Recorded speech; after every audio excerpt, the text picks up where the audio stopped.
চান্ডিকা হাথুরু সিংয়ে পুনরায় বাংলাদেশ ক্রিকেট দলের head coach হওয়ার পেছনে অন্যতম ভূমিকা ছিল বোর্ড পরিচালক খালেদ মাহমুদ সুজনের।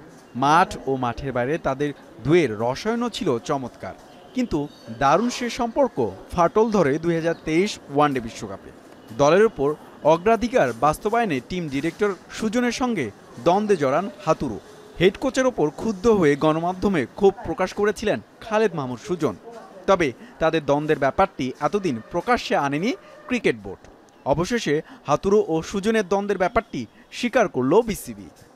আমরা কোনো ধরনের অ্যাবনর্মাল কোনো সিচুয়েশন এক্সপেক্ট করি না টিমের মধ্যে।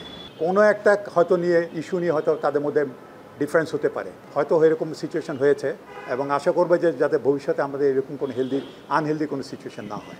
ক্রিকেট বোর্ডের ভেতরে জোর গুঞ্জন আছে হেড কোচ হাথুরুকে আর দায়িত্বে রাখতে চায় না বিসিবি। তবে 2025 চ্যাম্পিয়ন্স ট্রফি পর্যন্ত টিকে যাচ্ছেন এ লঙ্কান কোচ, যে কারণে শান্ত মিরাজদের জন্য নতুন কোচের খোঁজে বিসিবি। এটা ওপেন সিক্রেট ক্রিকেট পাড়া জুড়ে। নতুন কোচ খোঁজার খবর পরিষ্কার না করলেও 19 জুলাই ছুটি কাটিয়ে যে হাথুরু এখনও ঢাকায় ফেরেননি তা নিশ্চিত করেছেন ক্রিকেট অপারেশনস চেয়ারম্যান।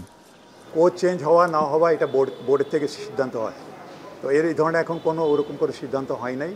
ভিসাটা তার একটু দেরি হয়েছে, ডেফিনেটলি আমরাও এক্সপেক্ট করছিলাম অ্যাটলিস্ট 19 তারিখ না আসলে 25-26 তারিখে এক্সপেক্ট করছিলাম, এখন 2 তারিখে আসার কথা। হেড কোচ হাথুরুকে ছাড়তে চাইলেও স্পিন কোচ মুস্তাক আহমেদকে ধরে রাখতে মরিয়া বাংলাদেশ ক্রিকেট বোর্ড। ডিটেলস হচ্ছে মুস্তাককে আমরা পাকিস্তান সিরিজের জন্য পাবো, জানুয়ারি থেকে আমরা চেষ্টা করবো তার সাথে একটু লং টার্মে করা যায় কি না, বলছি না করা যাবে, বাট এখন পর্যন্ত ওরকম একটা পজিটিভ ভাইব পাচ্ছে, কিন্তু দেখা যাক তার সাথে আলাপ আলোচনা করার পর বোঝা যাবে।